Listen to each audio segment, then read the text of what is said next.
Sí. Hola. Hola Santiago, ¿cómo está? Bien, bien, bien, ¿cómo está usted? Buen día, lo escucho perfectamente. Bien, yo tratando de encontrar el camino, los caminos de Santiago. La, la verdad que, Está muy bien. Póngame en la lista de los caminantes. Santiago, estamos en un momento, ¿sabe qué pasa? Yo no puedo hablar mucho porque ya estoy acusado por los K de todo, entonces invalida cualquier queja mía porque yo otra vez Pero yo veo que no tenemos salida, que están todos locos en el gobierno y que son un montón de mentirosos desorganizados. Bueno, a ver, con respecto a la salida, yo le diría dos cosas. En primer lugar, mi visión de la política, entendida como una actividad que busca generar calidad en la convivencia y desarrollo, mi visión de la política tiene que ver con que yo creo que debemos insistir permanentemente en salir del atolladero en que estamos. No puede haber vocación política en el sentido más noble del término si no hay una voluntad de revertir la adversidad. Entonces, en primer lugar, creo yo que la búsqueda de una salida tiene que ser una insistencia que no se quebranta ni aún ante la magnitud mayor que puedan alcanzar las dificultades. Partiendo de esa hipótesis, de que la política es una insistencia para darle sentido a nuestra existencia, yo creo que nosotros, frente a un fenómeno como el que estamos viviendo, donde la devastación del lenguaje, de la economía, de las instituciones y de todo lo que de alguna manera implica el modelo o el corpus de la República, frente a ese proceso devastador, nosotros tenemos que apostar a que podemos generar una alternativa que nace no de la idea de que podemos llegar a donde queremos, pero sí de la convicción de que no podemos dejar de intentar insistir en llegar a donde queremos, es decir, en la dignidad. ¿Cómo podemos proceder en la práctica? Muy bien. ¿Qué tenemos que garantizar en primer término dentro del sistema republicano que está siendo socavado desde adentro por el propio oficialismo?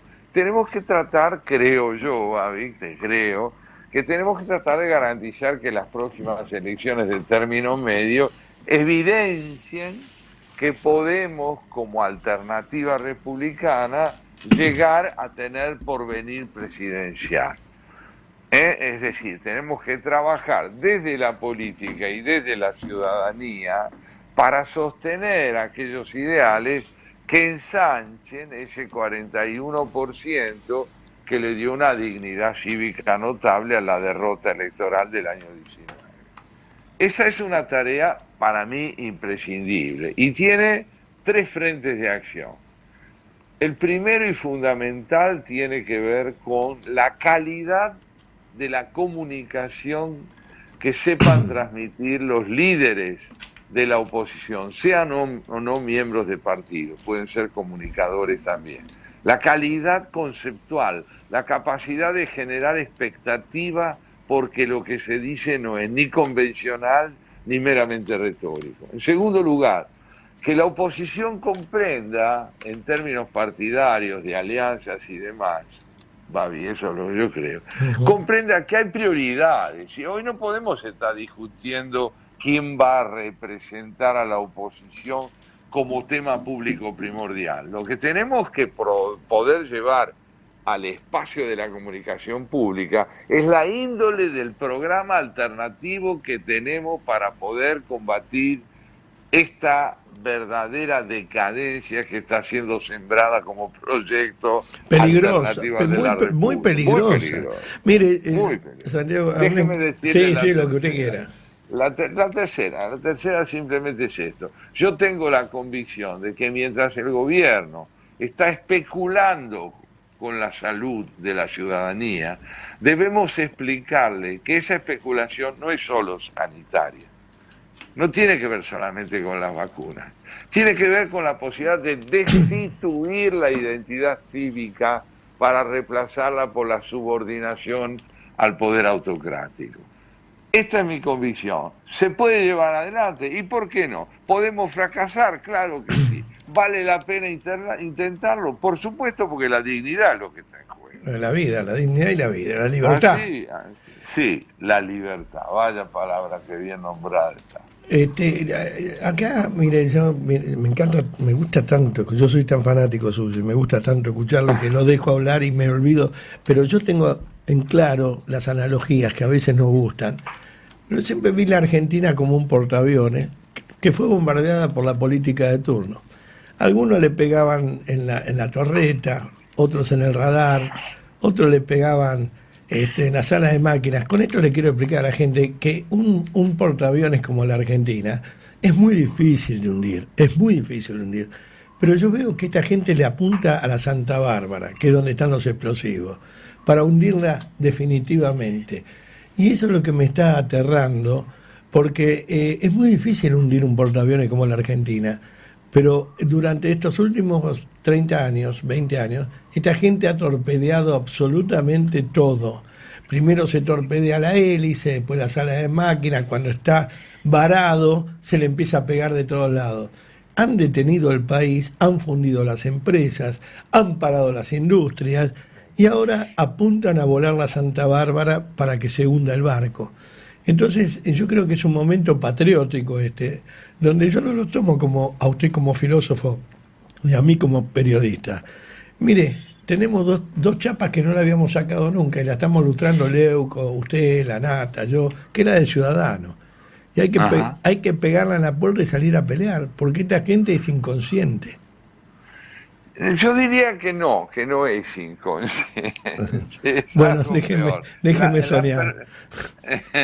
Yo le diría que tienen un proyecto. Ellos tienen un proyecto de país que descansa sobre la organización de un Estado macrocefálico, generador de dependencia, donde la palabra que cuenta con valor es la del líder hegemónico y único, claro. Una apología del monólogo sobre el diálogo, una vocación de que la economía sea esencialmente un producto estatal distribuido y administrado en función de la mayor o menor adhesión política que se manifiesta hacia él. Tienen un proyecto, tienen. Ahora, a ese proyecto nosotros no adherimos, ¿por qué? Y porque descansa sobre una idea que no compartimos, que es básicamente la de creer que es importante durar y no existir. Claro. Durar, ¿qué quiere decir? Dependencia del Estado autoritario. Existir, ¿qué quiere decir? Correr el riesgo de la convivencia, buscar la voluntad de los consensos, sostenernos en una democracia para la cual el desarrollo implica educación, por lo tanto conciencia cívica, espíritu crítico y autocrítico, por lo tanto convivencia política, y la capacidad de que la economía se despliegue en función de una búsqueda de equidad mayor. Porque es la democracia la que tiene que aprender a ser equitativa. El populismo no quiere ser equitativo, explota la pobreza. La encuentra rentable para sus fines políticos. Obvio, claro. Sí. Entonces, bueno, está claro por dónde hay que ir y sobre todo ir dentro de la ley. Pero Santiago, necesitamos que la ley sea más fuerte que el poder. Pero Santiago, si el caballo nos viera de forma natural, se acaba la equitación. Yo creo que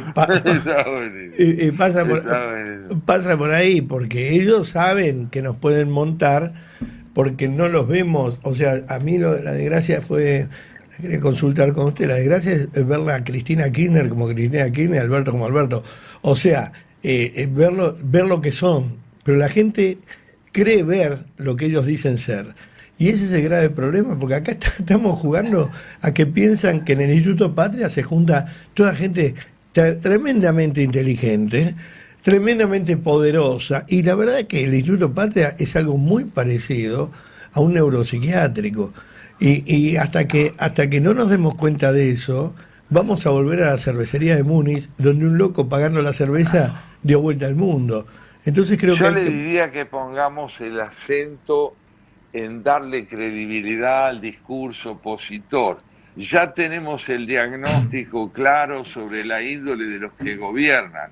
Aspiran a sustituir la Constitución Nacional por un concepto del nacionalismo que es estéril para la convivencia y el desarrollo. Vamos a la oposición. ¿Qué le exigimos?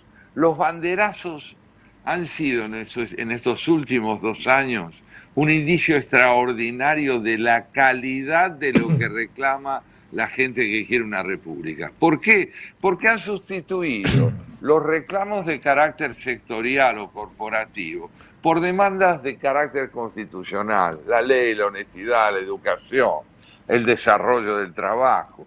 Entonces, exijámosle a la dirigencia política que nos presente un proyecto alternativo de poder generado por el ideal de la República, la Constitución. Tenemos el diagnóstico del oficialismo, necesitamos un pronóstico de la oposición. Urgente. Yo a veces le cuento a la gente, le digo, cuando me para y me dice, ¿cómo estamos? Le digo, mirá, a usted le pasa, ¿no? Que lo para y dice, maestro, no se calle, está bien, pero trate de hablar conmigo, le digo yo, porque hablar con nosotros. Entonces, mi primo está enfermo y cuando sale del hospital le digo, me enteré que estuviste enfermo, cuánto lo lamento, pero no te vi al lado de la cama. Las movilizaciones populares son estar al lado de la cama de los enfermos, porque son enfermos de verdad. Entonces creo que no hay que dejarse llevar por el discurso de ellos, de que el que se moviliza es una antipatria. No, por la patria nos movilizamos. Es que tenemos una alternativa, llegar a ser solidarios unos con otros en el marco de la ley y el desarrollo. La alternativa es alternativa al entender que la subordinación a una palabra hegemónica, fuertemente autoritaria y incapaz de promover el diálogo, no nos va a llevar hacia el futuro, nos va a llevar hacia el pasado. Santiago, acá los chicos que están conmigo son 2 genios, quieren hacerle una pregunta y yo se los voy a permitir, así se reciben de periodista. A ver. Santiago, ¿cómo le va? Ricardo Benedetti lo saluda. Hola Ricardo, ¿qué haces? Muy bien. Mi pregunta es, ¿cómo se estimula la participación ciudadana que facilite cambios a favor de la libertad de la República, que es lo que venimos hablando, en estos tiempos donde abunda el hartazgo y la resignación social de cara al futuro? Bueno, ante todo las dirigencias sociales, corporativas, de índole, digamos, laboral, industrial, agropecuaria y demás, tienen que aprender a convertir sus reclamos sectoriales en reclamos cívicos y entender que detrás de las necesidades que podamos exportar y de que tengamos menos impuestos y que tengamos que pagar nosotros el precio del desarrollo con inmovilidad, sea reemplazado por un discurso cívico que convoque a la gente a entender que lo que está en juego es el porvenir de la Constitución. Si no pasamos del reclamo meramente laboral y productivo al reclamo cívico, la gente no se va a interesar a menos que esté involucrada en ese mismo reclamo. Esto por un lado. Y la dirigencia política. Necesitamos que juntos por el cambio sea una frase meditada por quienes la formularon. Juntos por el cambio. ¿Cuál es el cambio? ¿Cuál es? No solo qué se ha aprendido de la experiencia que ya tuvimos, sino qué podemos hacer para no volver a caer en el error. Eso es maravilloso. Eso es junto por el cambio, es tal cual usted lo dice. Y volvimos para ser mejores. ¿Mejores en qué y para qué volvieron? O sea... Eso es, escuchémoslo, la gente tiene corazón y si usted sabe representarla es porque le habla con su corazón y con un proyecto lúcido y con una exigencia que no mienta. Vienen tiempos muy difíciles si queremos vivir mejor. Bueno, a enfrentarlos porque el mayor desafío está en tener el coraje de decir la verdad y no volver a caer en el paternalismo de hacerle creer a la gente que porque ganamos una elección estamos mejor. Usted habló de corazón y ya no vamos a la anatomía. Yo creo que esta es una lucha anatómica porque no solo hay que poner el corazón sino otras partes del cuerpo arriba de la mesa. porque creo que llegó el momento de poner el cuerpo arriba de la mesa y poner el pecho. Yo creo que llegó, y con esto, mire, Santiago, le hablo de esto, y como sé que los de enfrente son tan ignorantes, y digo de enfrente de la grieta que armaron ellos, ¿no? Son tan ignorantes, tan pequeños, que ellos piensan que si acá hubiésemos hecho la película Bonnie and Clyde, tendría que haber sido Clyde y Clyde, porque Bonnie no puede ser chorra porque es mujer. Entonces hubiesen sido una pareja de dos chorros. Entonces realmente están tomando todo con vara raza. Uno no llama a ningún levantamiento de nada. Uno está llamando con Santiago, conmigo, con todo. Estamos llamando a defender la vida y la libertad. Nada más que eso, no la República. La Constitución Nacional. Exactamente, que nadie la lee. La Constitución Nacional, porque la Constitución Nacional no es una palabra entre otras. Es la palabra que demuestra hasta dónde pudo llegar el consenso entre quienes tuvieron como proyecto fundar, refundar, perfeccionar una república. ¿Sabe usted? Finalmente lo sabe, claro que sí. ¿Cuál es la diferencia esencial entre el proyecto que tiene el populismo y el que tenemos los republicanos? Ellos quieren instaurar un régimen que tenga carácter, primordialmente, que tenga carácter de totalidad indiscutida y consumada. Nosotros queremos un perfeccionamiento perpetuo. No, la democracia no es un régimen que se consuma de una vez por todas. Es dinámica. Necesita más y más desarrollo. Es como una vez le dijeron a Jorge Luis Borges, ¿cómo está usted? Y hasta donde entiendo, intentándolo. Claro, es que la dinámica de la democracia, la dinámica de la vida. Una vez me dijo un amigo, yo tengo un compañero que vive en Cuba, le digo, no, vos tenés un amigo que dura en Cuba. Vivir es ir donde uno quiere, comprar lo que uno quiere, moverse con total... Ayer Bisotti dio el último discurso fascista cuando dijo, no voy a permitir. Digo, pero ¿quién es usted para no permitir? ¿Pero cómo es usted para no bueno, permitir? Ahí está el lenguaje autoritario. Aquí estamos precisamente entusiasmar en relación a la pregunta que formulaba el amigo, que yo creo que sí se recibe del periodista. No, la tenía anotada, que si lo no importa, no sé. Parece los que fueron a escrachar a Burley, la tenía anotada en la mano. Hablemos con claridad de los desafíos que tenemos por delante para poder construir y reconstruir la República. Y no le tengamos miedo a la convocatoria al esfuerzo, tengámosle miedo a la resignación. Santiago, buenas tardes, Luis Gasulla lo saluda. Hola Luis. La pregunta que le quiero hacer es, en el 2013, 2014, Elisa Carrió hablaba de estamos por parir una nueva Argentina, el parto va a ser doloroso. Bueno, el parto se dio, parimos una nueva Argentina, decía ella, y llegó Cambiemos al poder. ¿Dónde está hoy la Argentina? ¿Dónde está ese bebé? ¿Y por qué el bebé, no sé, dónde fue a parir o dónde fue a parar esa Argentina que había parido, según Carrió, en el 2015? La República en la historia de la Argentina, o en términos de aeronavegación, como se refería recién Babi, ese avión inmenso, la República en la Argentina es siempre esporádica. Tenemos una historia discontinua de republicanismos y por lo tanto un parto que no termina de dar a luz definitivamente aquello que tiene que ser progresivamente mejor. O como la película, La República Perdida. Y tuvimos, la de Luis Gregory, la perdemos y la podemos recuperar. Pero ahora lo que es fundamental es entender que esa criatura que renace incesantemente pide desarrollo. Y para que tenga desarrollo, quienes tengan a su cargo su crianza, quienes sean capaces de nutrirla, tienen que tener continuidad a lo largo del tiempo mediante la capacidad de intercambiar, sustituirse, complementarse, reemplazarse. Yo quiero escuchar a los líderes de juntos, quiero escuchar a los juntos. Los quiero oír diferentes, pero con un mismo proyecto. Porque es la diferencia lo que garantiza la continuidad. La diferencia son los matices.